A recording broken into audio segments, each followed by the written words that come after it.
Здравствуйте, уважаемые гости! Сегодня, в День защитника Отечества, мы рады приветствовать вас в историческом парке «Россия. Моя история». Сегодня у нас состоится разговор с людьми, которых мы и называем защитниками Отечества. Мы узнаем больше о них самих, о работе, которую они выполняют, и о сложностях, о которых мы с вами даже не подозреваем. Что ж, без лишних предисловий, слово предоставляется сотруднику ОМОН «Бизон» территориального управления Росгвардии Виктору Викторовичу Попову.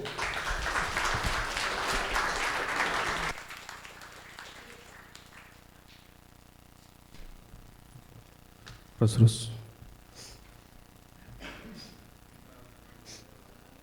Свет можно приглушить, чтобы лучше было видно?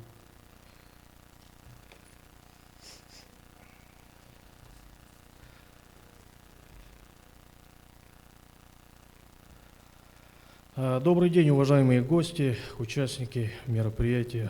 В этот день хочу поздравить вас с Днем Защитника Отечества. В своем выступлении хотел бы ознакомить вас с нашим подразделением ОМОН «Бизон» управления Росгвардии по Республике Саха-Якутия. В начале 90-х годов ухудшающаяся криминогенная ситуация в России стали причиной реорганизации сил милиции и привели к созданию отрядов милиции особого назначения. И 1 апреля 1993 года по приказу министра внутренних дел, приказ номер 105, в республике создается отряд милиции особого назначения при Министерстве внутренних дел по Республике Саха-Якутия.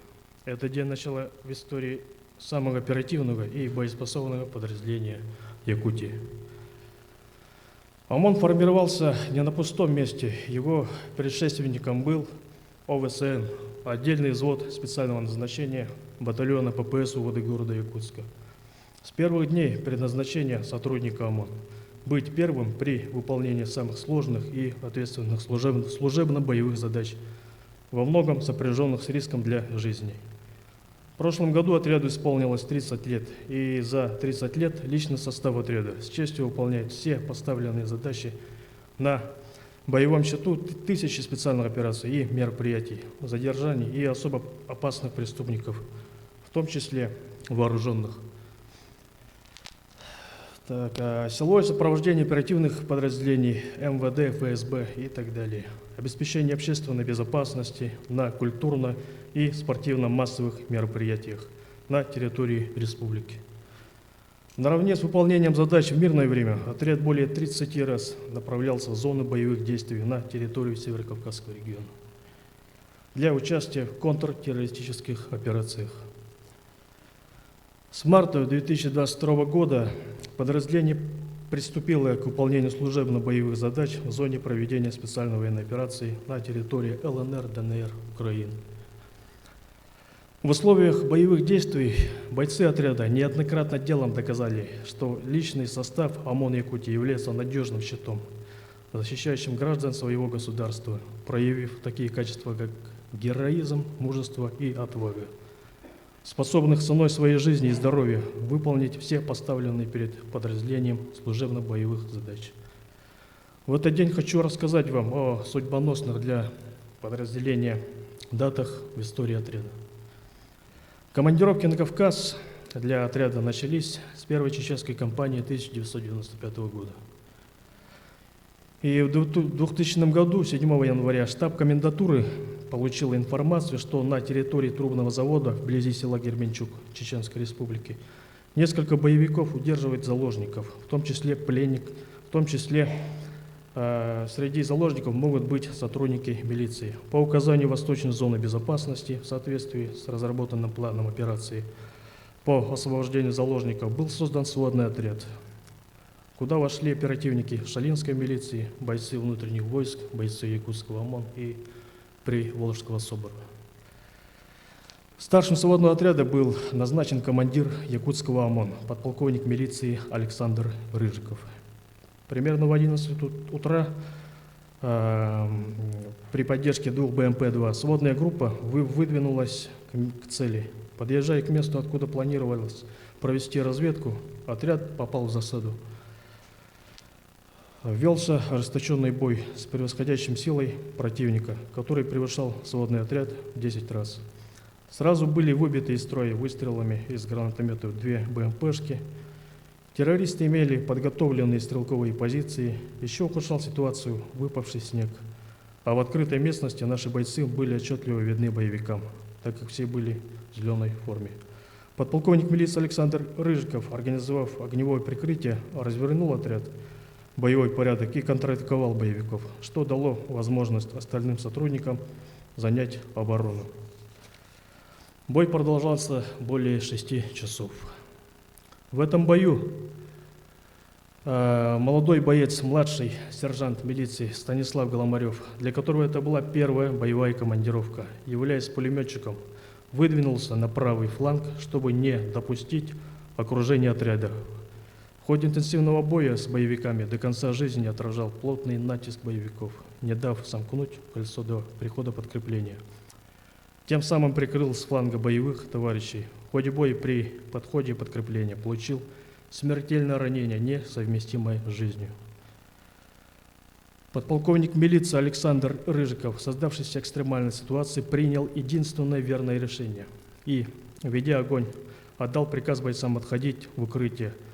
Несмотря на сильный огонь боевиков из всех видов автоматического оружия и подствольных гранатометов, Александр Александрович с группой бойцов выдвинулся к пулеметной точке боевиков и огнем из автомата уничтожил ее. А также принял все меры к эвакуации с поля боя раненых и убитых сотрудников сводного отряда. Александр Рыжиков лично вынес с того боя 12 человек и во время очередного выхода был смертельно ранен снайпером. С поля его вынесли, но спасти не удалось. В этом бою произошли первые невосполнимые потери отряда. Указом президента Российской Федерации за мужество и героизм, проявленный при исполнении служебного долга, подполковнику милиции Александру Александровичу Рыжикову присвоено звание Героя Российской Федерации посмертно. Младший сержант милиции Станислав Юрьевич Голомарев награжден орденом Мужества посмертно.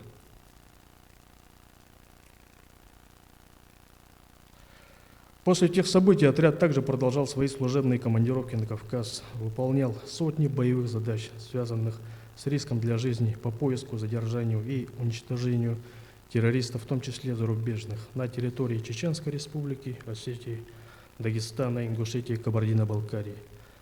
Были еще не раз боестолкновения с боевиками, где сотрудники отряда получали ранения. В 2016 году Якутская ОМОН в связи с указом президента России подразделение было выведено из подчинения Министерства внутренних дел Российской Федерации и влилось в подчинение Федеральной службы войск Национальной гвардии Российской Федерации. 3 ноября 2021 года подразделению было присвоено название «Бизон». Бизон – одно из самых крупных животных на Земле. Он олицетворяет устрашающую, но и в то же время мирную мощь и силу спокойствия и хладнокровия. Подразделением была разработана новая эмблема, новые шевроны, которые ОМОНовцы с гордостью носят на рукаве. 2022 год. Боевой путь отряда продолжается. И в марте 2022 года отряд был направлен в служебно-боевую командировку в зону проведения специальной военной операции на территории ДНР, ЛНР, Украины. Заехали через Белгород, через Купянск, в город Изюм Харьковского района. Это был первый населенный пункт, где ОМОН «Бизон» начинал свою новую страницу в очередной горячей точке. Работали по специальным адресным мероприятиям, по поиску и задержанию диверсантов, обнаружению и уничтожению схронов, входили в состав группы эвакуации раненых бойцов по прикрытию вышестоящих лиц, выставляли блокпосты, прикрывали минометные расчеты, прикрывали группы применения БПЛА. Тогда в первые дни СВО наш отряд был одним из немногих подразделений спецназа Росгвардии, где был и работал на переднем краю совместно с Министерством обороны. 22 июля 2022 года, находясь в пункте дислокации города Стаханов Луганской Народной Республики, в ночное время противник нанес по месту расположения тактической группы артиллерийский удар из РСЗО «Хаймарс» американского производства. Это были первые удары смертоносного высокоточного оружия, полученные киевским режимом от их спонсоров. В ходе рвущихся снарядов личный состав приступил к оказанию помощи раненым, военнослужащим и сотрудникам полиции, сводного отряда Росгвардии. Эвакуация техники. Эта ночь вошла в историю отряда как очередная трагическая дата подразделения. В эту ночь героически погибли 3 наших боевых товарища. Капитан полиции Колодезников Максим Семенович, командир оперативного взвода, который с первых минут приступил к организации усиления охраны и обороны пункта временной дислокации. Эвакуация раненых. При очередной эвакуации раненого военнослужащего рядом с ним разорвался очередной снаряд, в результате которого получил ранения, несовместимые с жизнью. Прапорщик полиции Ощепков Андрей Валерьянович, выполняющий обязанности фельдшера отряда, под непрекращающим разлетом осколков оказывал первую медицинскую помощь раненым бойцам, прикрывая их своим телом от пролета осколка. Разорвавшегося рядом снаряда получил смертельное ранение, несовместимое с жизнью. Сержант полиции Гундарев Александр Сергеевич, для которого это была первая боевая командировка. Он был водителем БТР. С первых минут приступил к эвакуации техники, по которой при эвакуации было множество осколочных попаданий. Но Александр Гундарев продолжал, рискуя жизнью, выводить технику из-под обстрела, сохраняя подразделению боеспособность. Также после вывода техники в безопасное место приступил к эвакуации раненого бойца. При эвакуации получил осколочное ранение, несовместимое с жизнью. Указом президента Российской Федерации за мужество и героизм, проявленный при исполнении служебного долга, капитан полиции Максим Семенович Колодезников награжден орденом Мужества посмертно. Старший прапорщик полиции Александр Валерьянович Ощепков награжден орденом Мужества посмертно. Сержант полиции Александр Сергеевич Гундарев награжден орденом Мужества посмертно. Несмотря на боевые потери и полученные ранения, отряд продолжал и продолжает выполнять поставленные боевые задачи в зоне СВО, проводя мероприятия, направленные на выявление и задержание пособников ВСУ, диверсионных групп противника, участников АТО, обнаружение схронов с оружием и боеприпасами, в том числе иностранного производства, сопровождение различных колонн и иные поставленные задачи. Память о наших братьях будет всегда жить в наших сердцах. Быть воином, жить вечно. Предлагаю почтить их память.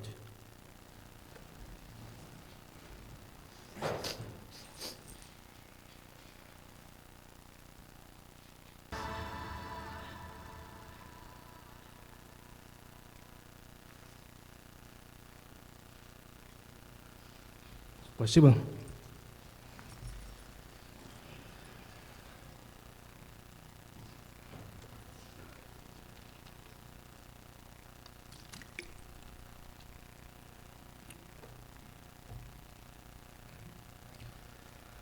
Из короткого рассказа хотел бы довести до вас, что за 30 лет за выполнение поставленных отряду служебно-боевых задач боевыми государственными наградами награждены герой Российской Федерации Рыжиков Александр Александрович посмертно.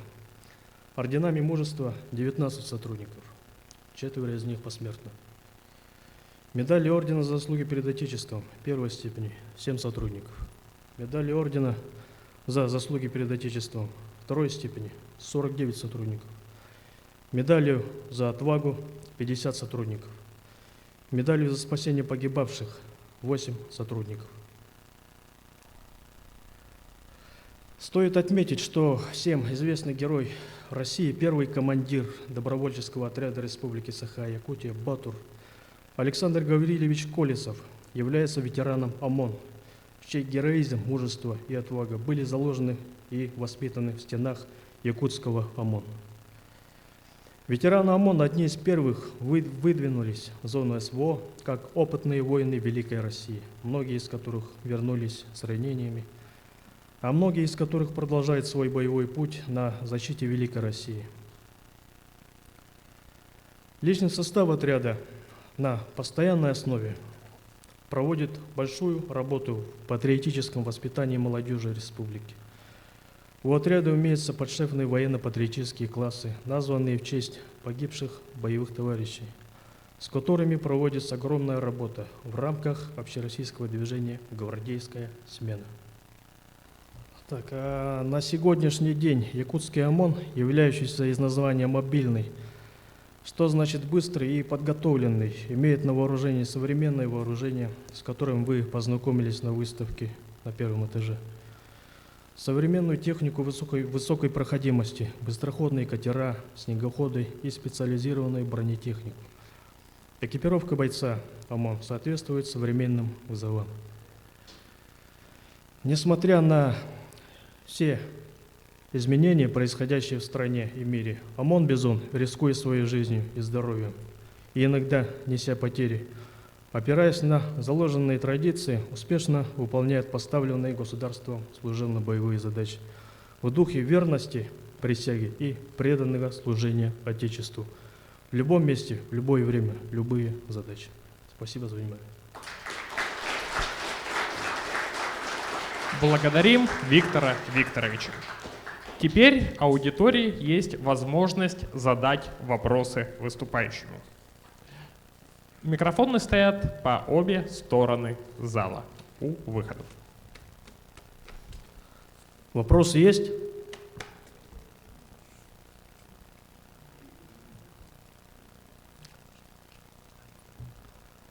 Видимо, нет вопросов. Еще раз спасибо. Благодарим за выступление.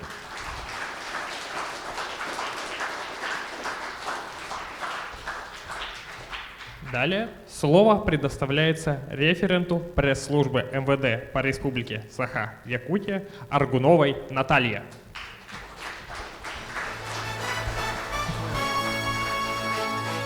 Здравствуйте, я хочу немножко на отвлеченную тему с вами поговорить. Слышали ли вы о дистанционных мошенниках? Кто-нибудь в этом зале? Слышали? А читали ли бы вы об этом в СМИ, республиканских газетах, в сайтах? Не читали? Читали. И вот, я в силу своей должности уже на протяжении 5 лет занимаюсь тем, что профилактирую мошенничество и пишу об этом в СМИ, в разнообразные газеты, информационные сайты, чтобы предупредить население. Я, конечно, вижу, что здесь молодое, более-менее молодое поколение, но не думайте о том, что это только бабушки могут становиться жертвами мошенников. В последнее время все молодеет и молодеет, возраст потерпевших от дистанционного мошенничества. Им может стать любой из вас, в том числе и кто-нибудь из ваших родственников. В республике у нас за прошлый год около миллиарда рублей жителей республики отдали дистанционным мошенникам. Это, согласитесь, очень большая сумма, которая могла бы пойти на другие цели. К сожалению, люди отдают не только свои сбережения, но и кредитные деньги, которые после этого им приходится еще отдавать банку. В республике у нас чаще всего... О каких видах мошенничества вы знаете? Например, кто-нибудь из зала? От кого, например? Да, вот они представляются лжесотрудниками банка, очень часто говорят, например, у вас происходит какое-то списание. А если я обращаюсь к молодому поколению, увидите, что ваши родители, бабушки, дедушки, тети, дяди взрослого поколения разговаривают с какими-то подозрительными людьми, подняли трубку от незнакомого номера, прислушайтесь, будьте внимательны к ним, и, может быть, они общаются с мошенниками, потому что общение с этими незнакомыми людьми может привести к тому, что люди потеряют крупные суммы денег. И, к сожалению, это может привести и к летальным, каким-то трагическим случаям. Поэтому будьте внимательны к своим бабушкам, дедушкам и передавайте всю информацию, которую вы читаете о мошенниках в СМИ. Также я бы хотела рассказать. У вас, наверное, у всех есть банковские карты. Не у всех, у кого-то есть банковские карты. Помните, что нельзя называть трехзначный код, расположенный вот на обороте карты. Это вот CVV-код, с помощью которого, если вы назовете его кому-то, третьему лицу, с помощью него можно будет расплачиваться этой картой. В целом можно называть только 16-значный код. Тут же есть на карте 16 цифр. Их можно называть только для того, чтобы получить деньги. Например, кто-то вам, например, что-то вы продаете на сайте, допустим, Авито, Доска или Юла. Если вам говорят, назовите данные карты свои, понимаете, что это с вами общаются мошенники. Чтобы получить перевод, достаточно 16 цифр, которые расположены на вашей карте. Иные данные называть нельзя, в том числе CVV-код, расположенный на обороте карты. Пожалуйста, передайте всю эту информацию своим бабушкам, дедушкам, чтобы они не становились жертвами мошенников, потому что ежедневно, несмотря на то, что мы боремся с мошенничеством уже на протяжении долгого времени, ежедневно жители республики обращаются в отдел полиции и становятся жертвами мошенников, с заявлением о том, что они стали жертвами мошенников. Суммы, миллионами, люди отдают деньги миллионами. Будьте, пожалуйста, внимательны к своим пожилым родственникам и знайте о том, что с незнакомых номеров могут позвонить мошенники. Самый лучший способ не стать жертвой мошенников – не брать с незнакомых номеров, особенно не нашего региона. Вы же, наверное, все знаете, какие коды относятся к нашему региону. Есть ли какой-то 905, 944, любые, которые не относясь к нашему региону, это 100% мошенники. Следите за своими пожилыми родственниками, еще раз повторюсь, если видите, что им поступают такие номера, звонки от таких номеров, пожалуйста, говорите им, что, скорее всего, они общаются с мошенниками. Это, в принципе, вся информация, которую я хотела сказать. А если кто-нибудь из вас хочет не просто знать мошенников, а бороться с ними, также задерживать их, этим занимаются сотрудники полиции, и об этом вам расскажет далее мой коллега. Все, у меня все. Благодарим референта пресс-службы МВД по Республике Саха-Якутия Аргунову Наталью. По вопросам комплектования и поступления на службу в органы МВД выступит заместитель начальника отдела подготовки управления по работе с личным составом МВД по Республике Саха-Якутия старший лейтенант полиции Думцев Михаил Васильевич. Здравствуйте, уважаемые организаторы, коллеги, ребята. Я смотрю, многие из вас выбрали путь, так скажем, служения Отечеству. И наверняка будете поступать в образовательные организации силовых ведомств Российской Федерации. Я вам сейчас расскажу про образовательные организации, которые относятся к МВД России. Значит, этих организаций у нас много. Фактически в каждом регионе есть институт МВД. Был он и здесь, в Якутии. Мы надеемся, что когда-нибудь он возродится у нас. Сейчас, на данный момент, основной наш вуз головной – это Дальневосточный институт МВД России, который находится в городе Хабаровск. Также есть его филиал в городе Владивосток. Значит, при поступлении в образовательные организации МВД России, чем они отличаются вообще от гражданских вузов? Да? Во-первых, это туда поступать, кстати, проще гораздо, чем в гражданские вузы. Баллы, которые вы должны набрать по ЕГЭ, они гораздо ниже, чем при поступлении в обыкновенные гражданские высшие учебные заведения. Например, русский язык вы должны сдать на 36 баллов. Обществознание на 42 балла. История при поступлении в эти вузы не сдается. То есть то, что касается вступительных испытаний, вместо истории сдается физкультура. Все, что касается вступительных испытаний, они легче, чем при поступлении в гражданские вузы. Единственное, что у нас делает большой отсев при поступлении, это военно-врачебная комиссия. Все ребята, мальчики прекрасно знают, что это такое, девушки из силовых структур тоже.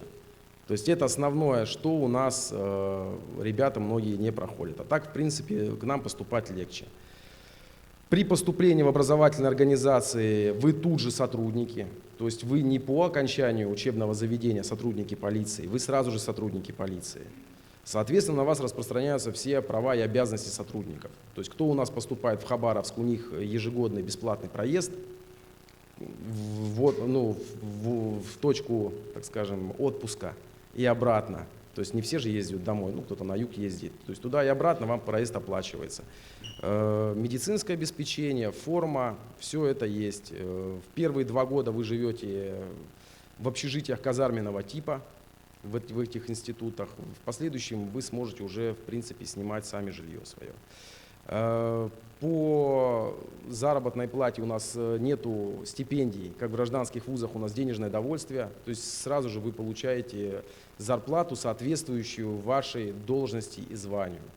То есть вы получаете, так как вы будете курсанты, это соответствует званию рядовой полиции, то есть, соответственно, вы получаете как рядовой полиции, ну, примерно в центральном регионе. На данный момент эта сумма 25 тысяч рублей.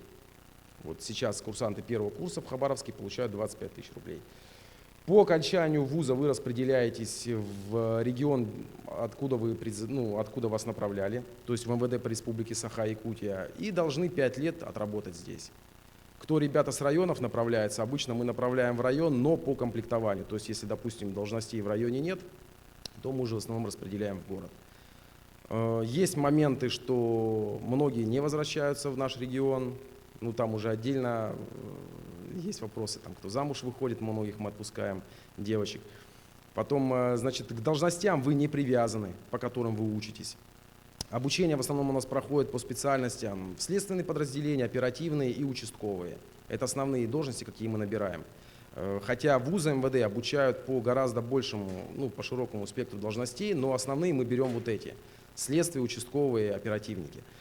К должности вы не привязаны, то есть, когда вы придете на службу, вас обязаны назначить на ту должность, по которой вы учились, но потом вы можете, в принципе, переназначаться на другие должности. То есть, если вы нашли место где-то в другом подразделении, пожалуйста, вас никто не держит, вы можете в другое подразделение перейти. Данные должности, данные звания, какие вы получаете по окончанию вуза МВД, это лейтенант полиции, они распространяются на все силовые структуры, кроме Министерства обороны. Потому что это специальное звание, не военное, оно на Минобороны не распространяется. В другие силовые ведомства, если вы будете переходить, это звание сохраняется за вами и стаж службы. Поэтому, в принципе, подготовка там неплохая, особенно у оперативных подразделений, очень сильные физические нагрузки там. Ребята довольно подготовлены оттуда выходят, поэтому кому нравится такое направление силовое, в принципе, милости просим.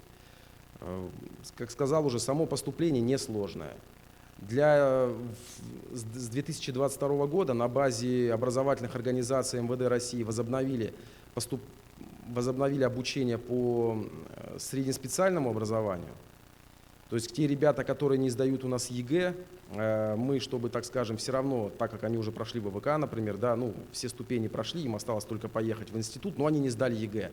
Для них мы делаем такую подстраховочку, мы их отправляем по среднеспециальному образованию учиться. Там все то же самое, то есть вы такие же курсанты, также вы сотрудники, получаете зарплату. Единственное, у вас обучение 3,5 года, учат там по направлению участковых. То есть, пока по направлению участковых. Планируется еще направление оперативное на среднеспециальное образование перевести, но пока не перевели. Поэтому, в принципе, у вас такая подстраховка есть. Почему? Мы так делаем, потому что если вы не набрали баллы к нам по ЕГЭ, то вы, по сути, их не набрали баллы ни в одну образовательную организацию высшую. То есть наши баллы, они по ЕГЭ самые низкие. То есть если вы их не набираете, то вы уже в вуз ни в какой вы уже не поступите. То есть вам идти надо будет в колледж. И поэтому мы делаем такую подстраховку, что какая разница, вы все равно поедете в институт МВД. Вы выйдете сотрудники, в армию вы также не пойдете, то есть вы будете дальше продолжать учиться, но через год вам желательно надо будет поступать на высшее образование заочно. У нас также есть заочный факультет, то есть кстати, больше касается девушек, те материалы, какие мы собираем в вузы МВД, они идентичны тем материалам, которые собираются на службу. То есть, соответственно, если девушка не поступила к нам в институт, она все прошла, но не поступила, допустим, физкультуру не сдала, то по этим же материалам вы можете прийти на службу, если вам уже исполнилось 18 лет. То есть вы просто приходите к нам, пишете заявление, что хочу поступать на службу, мы смотрим, ждем, когда эти ваши документы придут с института, и их используем для направления вас уже на службу. А через год вы можете, пожалуйста, как сотрудники поступать заочно. Заочное поступление осуществляется здесь, в Якутске, даже никуда выезжать не надо. С центра профподготовки мы там организовываем поступление. Чуть потеряете, конечно, в сроках обучения. Почему это касается девушек? Потому что у ребят, кто не поступит, у вас с 2011 года только одна отсрочка от армии. Соответственно, вас в армию заберут, если мы вас возьмем к себе на службу, то вы все равно уйдете в армию, даже если поступите заочно. Вот такой момент. А так, в этом году мы взяли для поступления Московский университет имени Кикотя. Это считается лучший университет в России по линии МВД. Очень серьезное учебное заведение, туда очень тяжело поступить. В том году у нас девушка одна поступила, обучается на следователя. Довольна, у них нет казарменного положения, у них общежитие просто открытое, но с серьезной дисциплиной. Санкт-Петербургский университет мы взяли, МВД России, тоже по направлению следствия. Взяли Восточно-Сибирский институт в Иркутске, который расположен. Тоже, кстати, неплохой институт, там очень хорошая оперативная подготовка. Кто идет по направлению оперативной работы, там очень довольно серьезная подготовка у ребят. И, соответственно, Хабаровский институт, Дальневосточный институт МВД России, которому мы, который наш основной головной вуз. Поэтому все вузы хорошие, подготовка серьезная, то есть вы сразу обеспечиваетесь рабочим местом, можно сказать так. На 4-5 курсе вы к нам приходите на практику. Кто будет учиться на оперативников и участковых, у вас будет бакалавриат. Вы там учитесь 4 года, следователи учатся 5 лет. Приходите к нам на практику, и обычно ребята в тех подразделениях, в которых проходят практику, там же они дальше будут проходить службу. Сейчас на данный момент, и это хорошо, у нас убрали у оперативников деление на подразделения. То есть раньше, допустим, если человек, хотел работать по линии борьбы с наркотиками, он должен был поступать в Сибирский институт МВД, который конкретно готовил по направлению УНК, по управлению по борьбе с незаконным оборотом наркотиков. Сейчас такого нет. То есть если вы сейчас учитесь даже в Хабаровске, и вам, допустим, интересна эта тема, да, постоянное проведение специальных операций, то вы можете на практику прийти в это подразделение, и, в принципе, после окончания, после 5-го курса вы придете туда служить. Места там есть всегда, в принципе, в любом подразделении. Поэтому приходите к нам, если вы чувствуете, что по здоровью вы годны, то почему нет? Гражданские вузы документы принимают до сентября месяца многие. У нас экзамены в вузах МВД проходят в июле месяце. Поэтому даже если вы к нам не поступите и, допустим, кто-то приходит туда, там военная дисциплина, да, кому-то это не нравится, например. У нас были такие ребята, которые поступали, говорят, это не мое. Вы приедете домой, у вас еще будет время поступать в гражданский вуз. То есть это не проблема. Для тех, у кого, у вас таких ребят, наверное, здесь нет, у кого есть высшее образование, оно не юридическое, у нас есть магистратура в МВД. Поэтому, в принципе, вы всегда можете продолжить учебу. 2,5 года. Обучение бесплатно, как я сказал, все за счет государства. Но вы должны будете приехать к нам на 5 лет. Пока вы еще молоды, вы еще не понимаете, как это хорошо или плохо, но потом вы начнете жениться. Многие приезжают с семьями к нам служить. Вот, допустим, сейчас так будет в Нерюнгри. Курсанты уже женаты, один проходит практику у нас, вторая проходит в Краснодарском крае. Вот сейчас будем переводить ее к нам. Поэтому вот такие моменты. Вопросы есть, ребят? Кто хочет поступать, надо обращаться на Якутская 2, в МО МВД России Якутская, кабинет 106. Подходите туда, переговорите, вам дадут документы, какие вам надо заполнить. А можете повторить, как устроиться вам в Бизон? В Бизон? В Бизон это к Росгвардии. Да. Да. Поэтому у кого есть сейчас желание, кто заканчивает 11 класс, у вас еще есть время подать документы, в принципе, и попробовать себя, почему нет. Если не поступите, всегда можете потом прийти к нам на службу. Вопросы есть еще? Нету? Ну все, спасибо за внимание. Благодарим Михаила Васильевича. Теперь слово предоставляется руководителю добровольческого движения «Боевые шелкопряды Якутии» Сергею Ефимовичу Васильеву.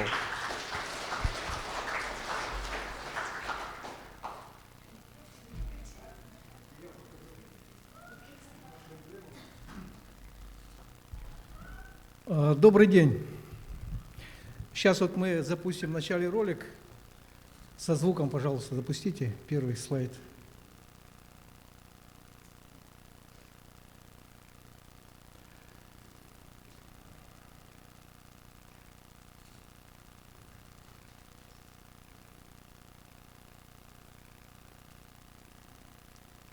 Нет, там имеется в виду саму презентацию, там на презентации слайд должен запуститься.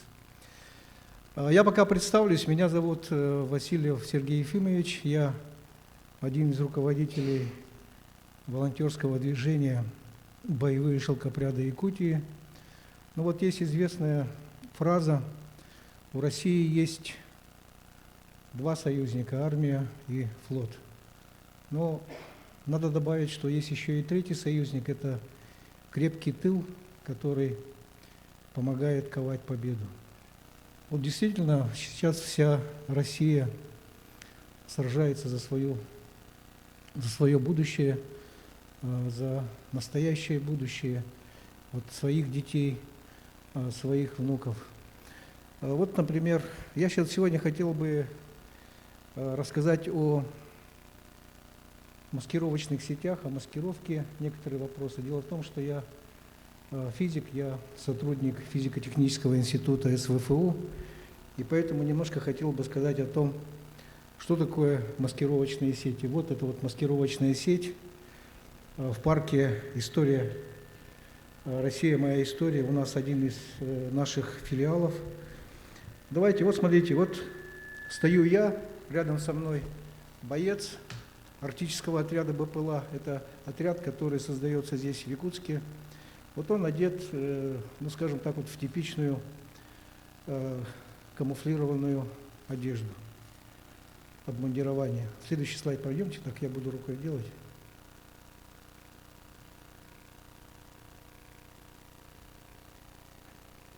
Вот, например, камуфляж и маскировка военного корабля. Это Первая мировая война. В интернете можно найти, когда корабль окрашивали в такие угловатые формы. Дело в том, что вот такой камуфляж, он ломал силуэт корабля, и артиллеристы, которые обстреливали этот корабль, они, ну скажем так, вот его теряли из виду. А вот здесь, вот смотрите-ка, у него на носу нарисован белый бурун. И вот, например, вот когда подводные лодки немецкие целились, направляли торпеды в этот корабль, они по этому буруну брали вперед, ну, скажем так вот, учитывая якобы скорость этого корабля, и торпеда проходила мимо. Следующий слайд, пожалуйста, я буду так рукой делать.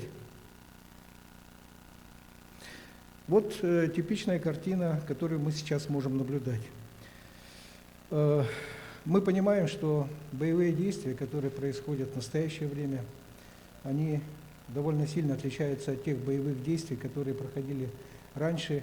И вот в нашем случае сейчас вот мы будем говорить о том, что тепловизионная техника, то есть оборудование, которое видит человека и технику в темноте, это очень важная и актуальная тема, которую нужно учитывать и которую используют в боевых действиях.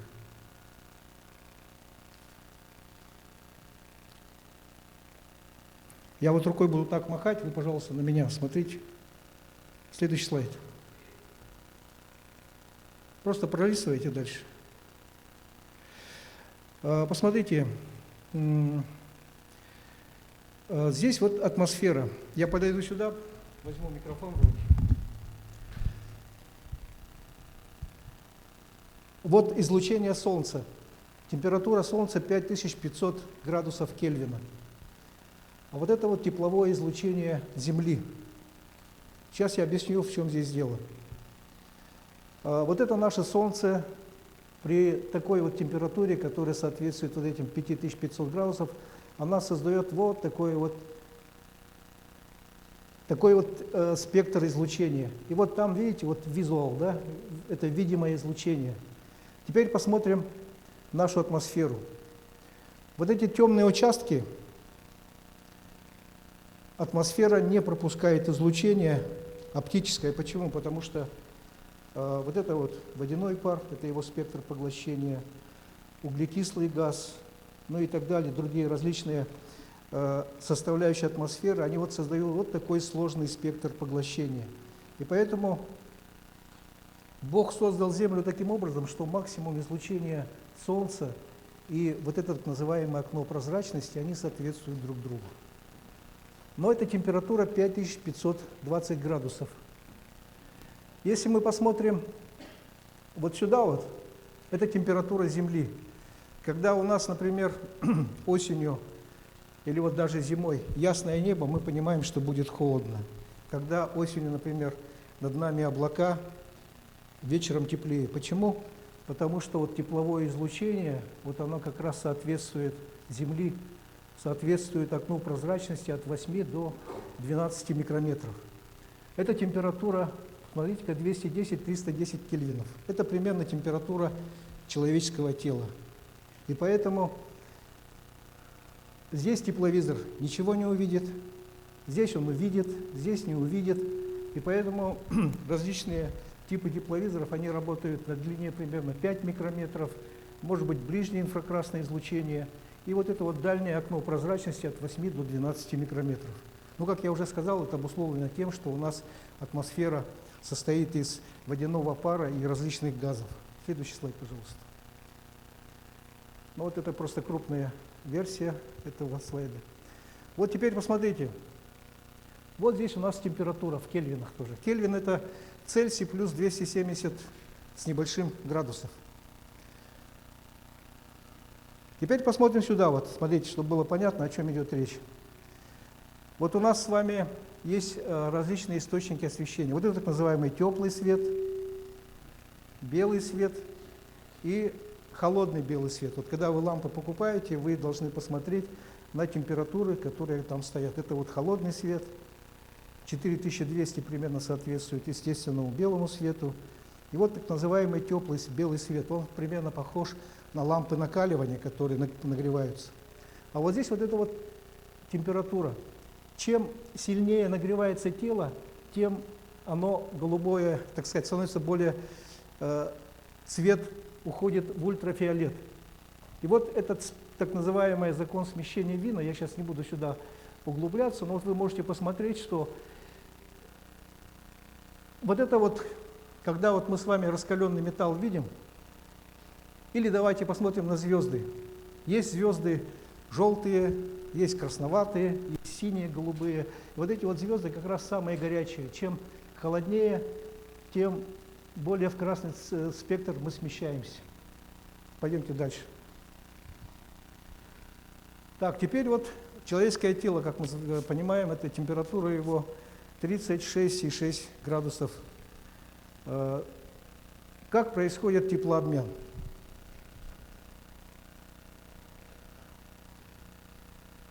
Прежде всего, это излучение. То есть вот я стою, если вы меня в тепловизор увидите, у меня будут очень светлые, вот сейчас вот мы увидим на этих картинках, нагретые участки моего тела, в частности незащищенные, например, вот лицо, руки, они будут ярко светиться. Дальше идет теплопроводность, то есть это вот уход тепла через одежду и через конвекцию. Конвекция — это когда теплый воздух поднимается вверх. Когда к батарее подойдете, вы вот это вот излучение чувствуете вот так вот. Когда руку поднимете вот так над батареей, то конвекция — это горячий воздух поднимается вверх. Плюс испарение и другие вот эффекты, которые приводят к тому, что при разных температурах, например, 20 градусов Цельсия, 30 градусов Цельсия, и вот здесь вот 36 градусов Цельсия, по-разному совершенно работают механизмы теплообмена с окружающей средой. Человек не может находиться в перегретом состоянии длительное время. И поэтому, например, вот проблема современных маскировочных, скажем так, вот тепловизионных сетей заключается в том, что, например, на себя можно вот это вот одеяло, ну, обычно его называют одеялом, на себя одеть, но человек начинает перегреваться, не происходит теплообмена с окружающей, тепломасса обмена с окружающей средой, человек очень сильно потеет и не может длительное время это выдерживать. Пойдемте в следующий слайд.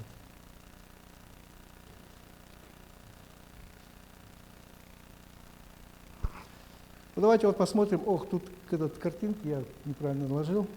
Вот посмотрите-ка, здесь три человека. Ну, вот здесь очень, кажется, я вот слайд наложил сверху, он закрывает. Ну, вот мы видим с вами человека незащищенного, вот его ноги. Так. Вот здесь вот есть человек, который укрыт обычной маскировочной сетью, ну вот примерно такого вида. А вот сейчас вот там должна была появиться моя рука, может быть, она сейчас будет видна. Это я укрыт уже маскировочной сетью, которую мы сами изготавливаем, вот примерно из такого же материала, просто меняем различные. Вот я, видите, мое лицо видно, вот я укрыт тепловизионной сетью вот примерно такой конструкции.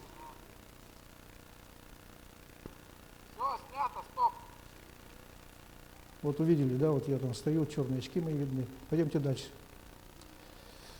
С отрядом БПЛА якутским, ну, он называется Арктический отряд БПЛА, мы сейчас проводим исследования с Семеном Шишигиным, это инструктор БПЛА, мы это прошлым летом начали эту работу, сейчас продолжаем с отрядом БПЛА. Вот это вот я стою, вот это вот незащищенный воин в теплой куртке, и мы вот видим, у него начинает просвечивать те места, где происходит, как я вот сказал, контактный нагрев. Вот этот человек в маскировочной сети. Пойдемте дальше. Ну, это вот два бойца стоят, один в маскировочной сети, другой не защищен, но он в теплой одежде, который хороший, достаточно теплоизолятор. Следующий слайд. И вот несколько слайдов я покажу, как это выглядит через тепловизор беспилотника. Это расстояние примерно, наверное, 15 метров. Вот посмотрите-ка, вот здесь вот наверху IR – это инфраред, то есть инфракрасное излучение, объектив пятикратного увеличения. Вот это вот я стою, вот это вот боец в маскировочной нашей сети. Это вот видимое изображение, то же самое, зум пятикратный, значит, он нашу маскировочную сеть на себя одел. Это стою я. Следующий слайд.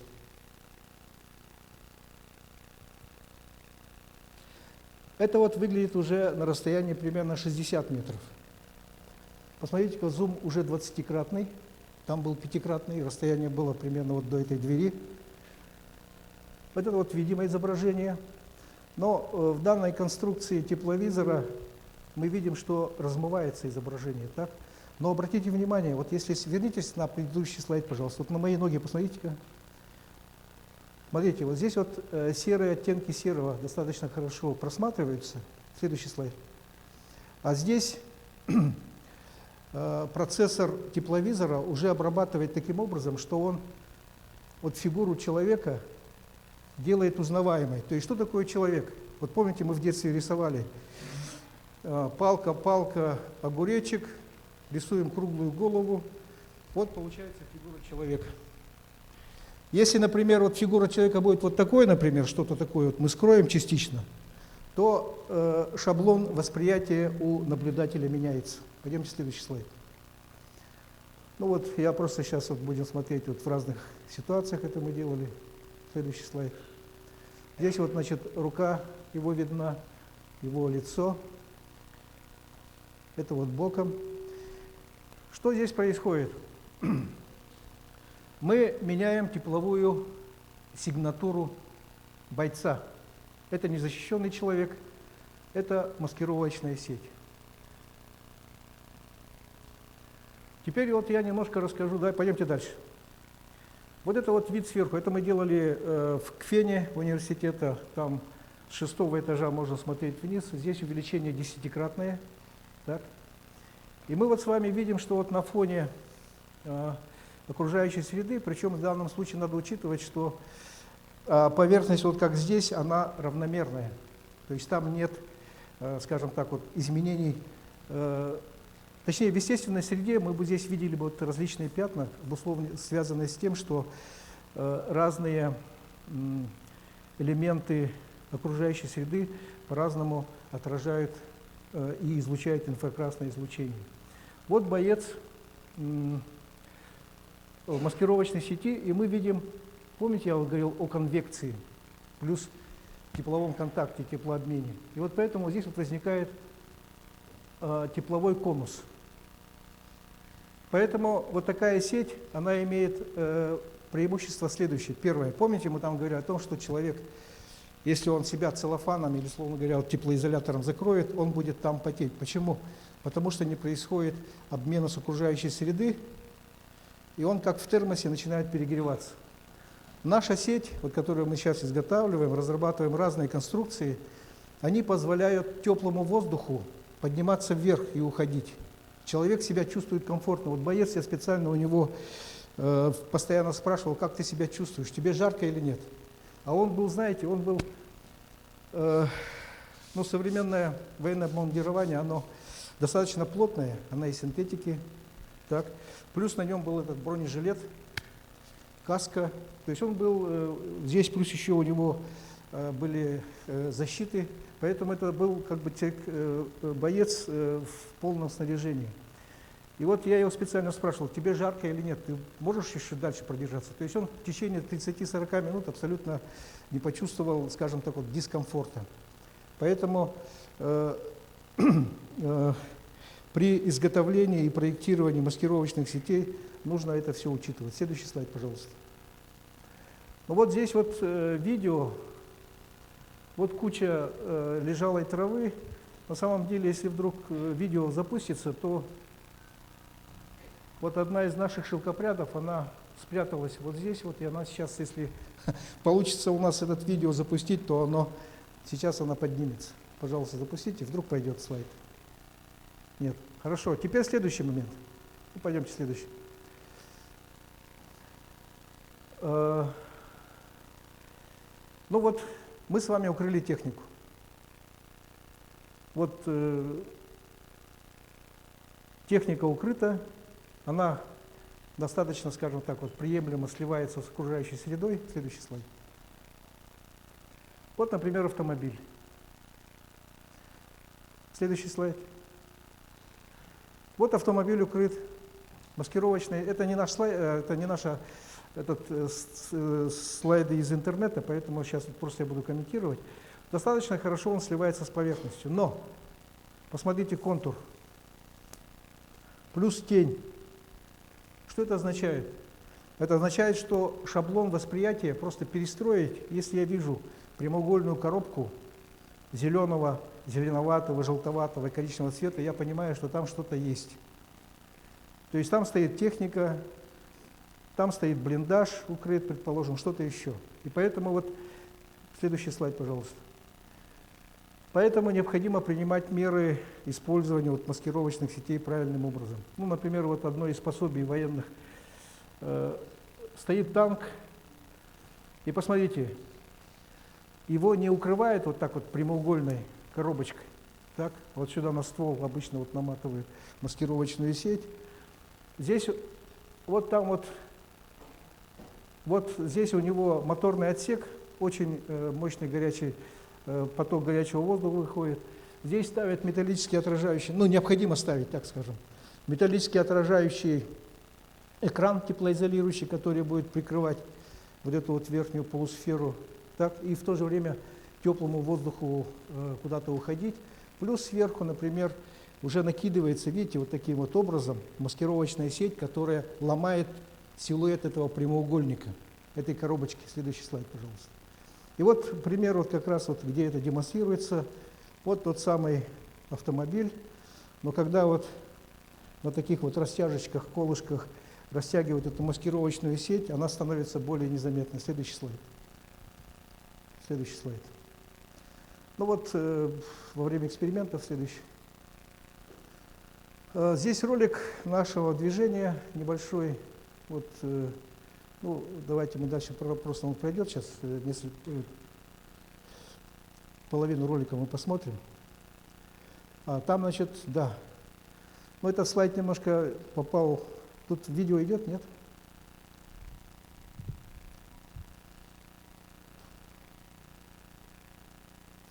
Ладно, не идет, пойдемте дальше. Ну, это хотел я в конце показать слайд.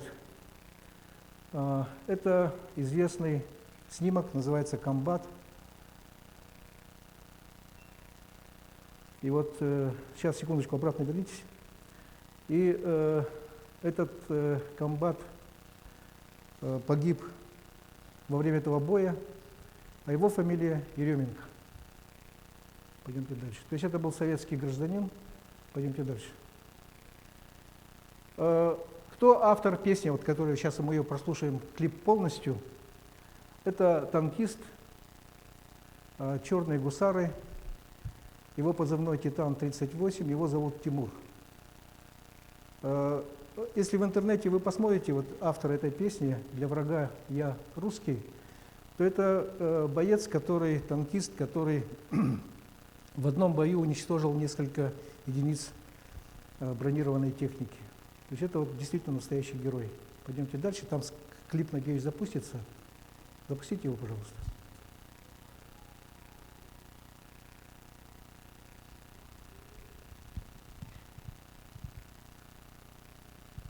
Знаете, можно там из папки, да, просто клип полный на 3 минуты, запустите его, пожалуйста. А сейчас я пока вот хотел бы представить своих коллег. Выйдите сюда, пожалуйста, я вот вас плохо вижу. Марианна, Валерия и Евгения, да? Выйдите сюда, Я пожалуйста. родины своей опора, я пехотинец, штурмовик, водитель топляка, я воин. Я реактивщик, снайпер, артиллерист, я медсамбат, я ПВО, я рэп, я бла, я инженерные войска. Я Вагнер, я спецназ Ахмат, я ВДВ, я ЧВК, я ВКС, я ВМФ, РВСН, я вся страна. Я дагестанец, я таджик, узбек, якут, тувинец. Я белорус, башкир, бурят, чеченец, украинец, татарин, я удмурт, казах, да нас тут знаешь густо. И кем бы ни был я в строю, тут для врага я русский. Я волонтер, что день за днем готовит помощь фронту. Я военкор, я репортер, ты смотришь мои сводки. Я еду строить города, чтоб в них вернулись люди. Я свет тяну, тушу пожар под канонады звуки. Я вновь сплотившийся народ против фашистской гниды. Я не отдельный человек, я вся моя Россия. Я родины своей опора, я пехотинец, штурм.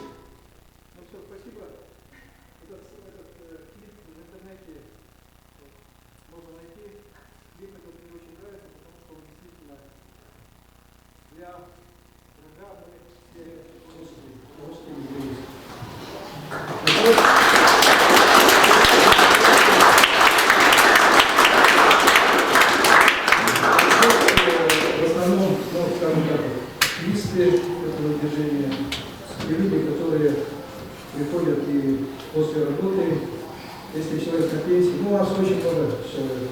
Сейчас у нас в Улусах много появилось филиалов, и мы ведем все по правильным технологиям. Почему? Потому что, если помните, раньше привели сети из тряпочек разного цвета, это сейчас неприемлемо. В первое время это невозможно было делать, и поэтому тоже это сейчас делать. Спасибо.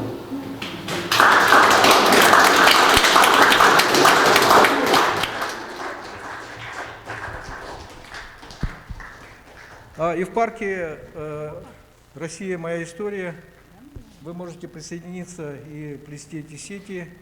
Также у нас есть филиал, который находится в библиотеке, Национальной библиотеке. Ну, сейчас раньше название было библиотека Пушкина.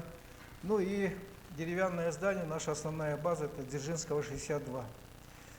Вы можете направлять к нам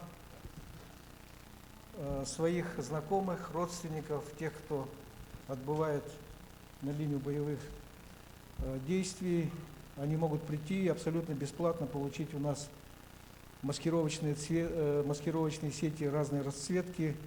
Поэтому, если такая необходимость есть, связывайтесь с нами, приходите вот по адресам, которые я сказал, и можете помочь нам или же получить маскировочные сети для того, чтобы эти маскировочные сети спасали жизнь наших бойцов, их здоровье, чтобы все вернулись домой с победой. Спасибо. Можно вопрос? Если у Вопрос вас есть можно? вопросы к лектору, вы можете задать их прямо спасибо. сейчас. Изольда Васильевна Кириллина, Саха-гимназия. Мы вот с 10 классами подошли к вам на мероприятие. Вот я хотела, меня всегда интересовал вопрос, по какому принципу работает эта маскировочная сетка, что она вот позволяет не увидеть тепловизору, да? Обычным одеялом, если укрыться, это не помогает, да, получается? По какому принципу работает и какую принципиальную роль играет материал, из какого материала он делается? Спасибо. Да, я понял вопрос, спасибо. Здесь несколько принципов, которых нужно учитывать. Ну, во-первых, наша сеть, она может выполнить несколько функций. Первое, она является камуфляжем в дневное время, в светлое время суток. То есть она в нашем случае помогает сливаться с окружающей средой. Это первое. Второе. Особые конструкции сети, когда мы их изготавливаем, они защищают уже от тепловизионного наблюдения. То есть с помощью тепловизоров, которые наблюдают, вот я уже показывал слайд, так называемое тепловое инфракрасное излучение. Первое – это просто экран. Вот если я вот возьму даже обычное стекло, если мы используем, очень хорошо будет защищать вот как этот экран от теплового излучения. Но следующий эффект – это то, что начинает нагреваться через контакт. Вот себя вот потрогайте, почувствуйте свое теплое тело. Начинает нагреваться уже внешняя оболочка. Плюс конвекция, то есть вот горячий воздух поднимается вверх, и поэтому, учитывая все эти факторы, вот мы как раз изготавливаем сеть. Первое, она маскирует и закрывает, как экран. Второе, значит, она является экраном не только для видимого, но и для тепловизионного излучения, ну, инфракрасного излучения теплового. И третье, она должна быть проницаемой. И поэтому вот бойца, когда вот был здесь тепловой конус, но на фоне того, как в тепловизоре видит незащищенный боец, это достаточно эффективная защита. Какие материалы? Ну, здесь вот несколько требований, конечно. Это первое. Материал должен быть непромокаемым. Второе, значит, он должен быть достаточно легким, доступным. Но хотелось бы, чтобы он был не горючим. К сожалению, это синтетика, она горючая. И поэтому сейчас вот мы с помощью наших коллег, которые вот были на фронте, они советуют обрабатывать его специальными негорючими, скажем так, вот, защищающими растворами, которые не позволяют гореть вот именно такого материала. Вот я постарался на ваш вопрос ответить. Ну, а основа является вот, рыболовная сеть. То есть на рыболовную сеть мы вплетаем вот этот вот материал, он называется Spun Bond.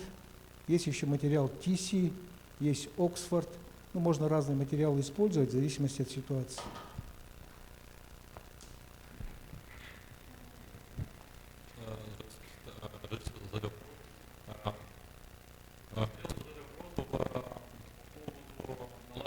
Наложение производства, финансирование государства или частной компании, скажем, производственной линии, производите и отправляете добровольно, как помощь нашим солдатам на передовой, помощь и все.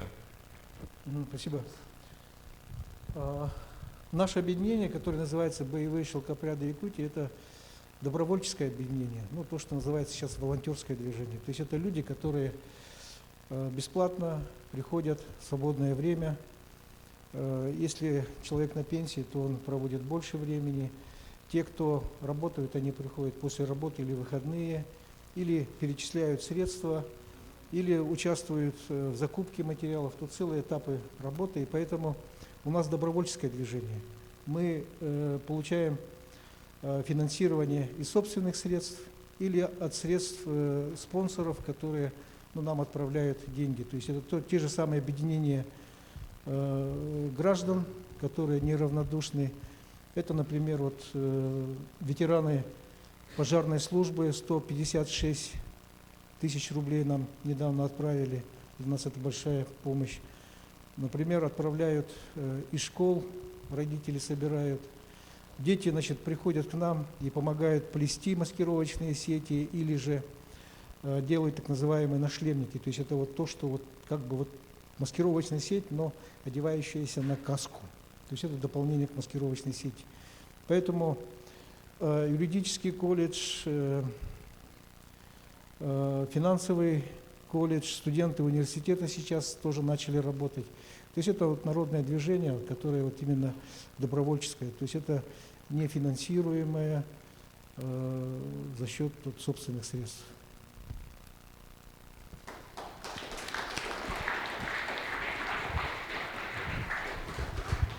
Разрешите задать еще один вопрос. Есть ли у вас еще подобные такие движения именно по России, кроме Якутии самой? И как сложно производство таких сетей и поставок на фронт? Конечно, это движение российское, потому что во всех регионах, даже самых отдаленных регионах, помогают фронту, помогают нашим бойцам. Например,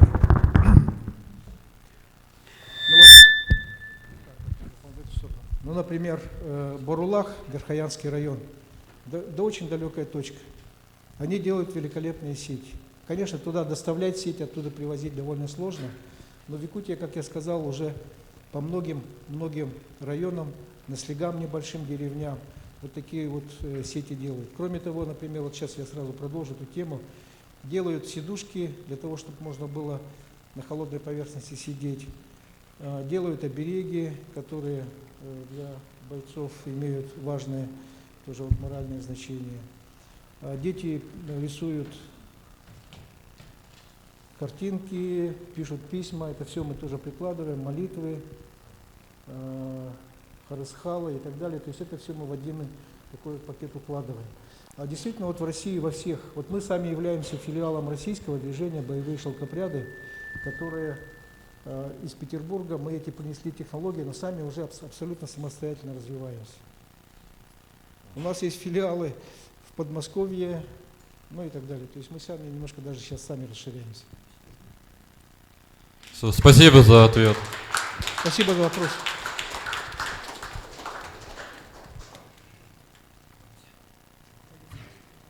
Так, можно идти? Выражаем благодарность Сергею Ефимовичу.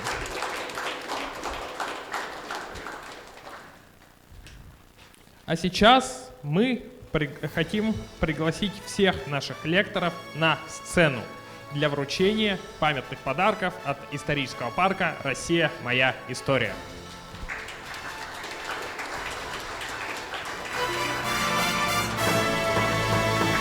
Сегодня, в этот день, 23 февраля, мы хотим поздравить вас всех с праздником, с Днем Защитника Отечества.